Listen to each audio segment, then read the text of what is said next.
दिल्ली, लाल किला और एक धमाका जिसने पूरे देश को हिला दिया। अब इस धमाके की जांच में जो खुलासे हुए हैं वो हर हिंदुस्तानी को दहला देने वाले हैं। पुलिस सूत्रों के मुताबिक 32 कारों को बम और विस्फोटक सामग्री से लैस कर देश भर में सीरियल ब्लास्ट की साजिश थी। जी हां, 32 कारें 6 दिसंबर और देश भर को दहलाने की साजिश। और जो 10 नवंबर को लाल किला मेट्रो स्टेशन के पास I-20 कार में धमाका हुआ था वो दरअसल इसी रिवेंज अटैक का हिस्सा था। तमाम मीडिया रिपोर्ट्स ये सनसनीखेज दावा कर रहे हैं। सूत्रों के मुताबिक आतंकियों का प्लान था कि 6 दिसंबर यानी बाबरी मस्जिद विध्वंस की बरसी के दिन दिल्ली समेत कई जगहों पर धमाके किए जाएं।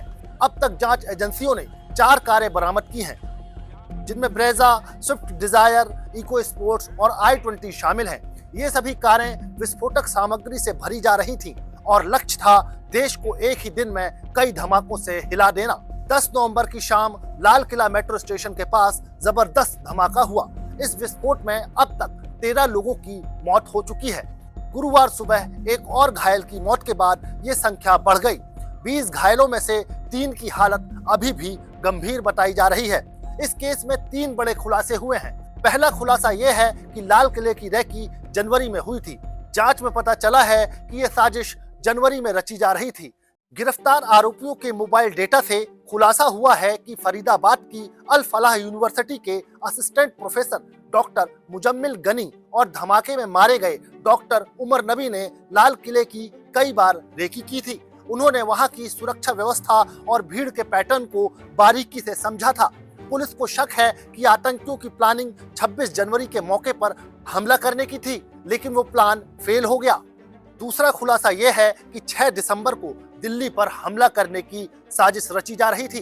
पूछताछ में सामने आया है कि उमर नबी और उसके साथी 6 दिसंबर को दिल्ली में बड़ा धमाका करने वाले थे, लेकिन ठीक उससे पहले डॉक्टर मुजम्मिल की गिरफ्तारी से पूरा प्लान बिखर गया। इस अंतर्राज्यीय मॉड्यूल का केंद्र फरीदाबाद में था और गिरफ्तार आतंकियों में 6 डॉक्टर शामिल थे। इनमें से एक नाम डॉक्टर निसार का भी है, जो डॉक्टर्स एसोसिएशन ऑफ कश्मीर का अध्यक्ष था। वो फिलहाल फरार है और जम्मू कश्मीर सरकार ने उसे बर्खास्त कर दिया है। तीसरा खुलासा है खाद की बोरी के बहाने विस्फोटक। सबसे चौंकाने वाली बात यह है कि डॉक्टर मुजम्मिल गनी फरीदाबाद में किराए के कमरे में विस्फोटक सामग्री जमा कर रहा था। पड़ोसियों ने जब पूछा क्या है इन बोरियों में, तो उसने कहा खाद है, कश्मीर ले जानी है। लेकिन अब जांच में सामने आया है कि वो बोरियां खाद नहीं, विस्फोटक थीं। कमरे से 100 मीटर दूर लगे सीसीटीवी कैमरों की फुटेज पुलिस ने जब्त कर ली है और अब इस पूरी साजिश पर डीएनए रिपोर्ट ने मुहर लगा दी है। जांच एजेंसियों के मुताबिक डॉक्टर उमर नबी वही व्यक्ति था जो 10 नवंबर की शाम लाल किले के पास विस्फोटक भरी I-20 कार चला रहा था।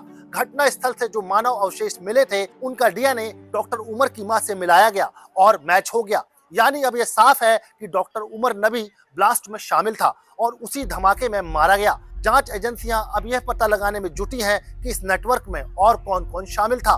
कैसे एक यूनिवर्सिटी के अंदर से डॉक्टरों का पूरा मॉड्यूल आतंक की साजिश रचने लगा और इन 32 कारों में से बाकी गाड़ियां कहां छिपी हैं। दिल्ली में हुआ यह धमाका उस बड़ी साजिश का हिस्सा था जो अगर कामयाब हो जाती तो शायद 6 दिसंबर देश का सबसे काला दिन बन जाता। दोस्तों, ये सिर्फ एक केस नहीं, एक अलर्ट है उन तमाम लोगों के लिए जो सोचते हैं कि आतंकी नेटवर्क अब खत्म हो चुके हैं। हर खुलासा हमें यही याद दिलाता है कि सतर्क रहना ही सुरक्षा है। अगर आप चाहते हैं कि देश की जनता तक ऐसे सच, ऐसी रिपोर्ट्स और ऐसी पड़तालें पहुंचें, तो इस वीडियो को लाइक करें, ज्यादा से ज्यादा शेयर करें और चैनल को सब्सक्राइब करें ताकि अगली बड़ी रिपोर्ट आपसे मिस ना हो जाए। क्योंकि अब जो सामने आ रहा है वो सिर्फ खबर नहीं, चेतावनी है।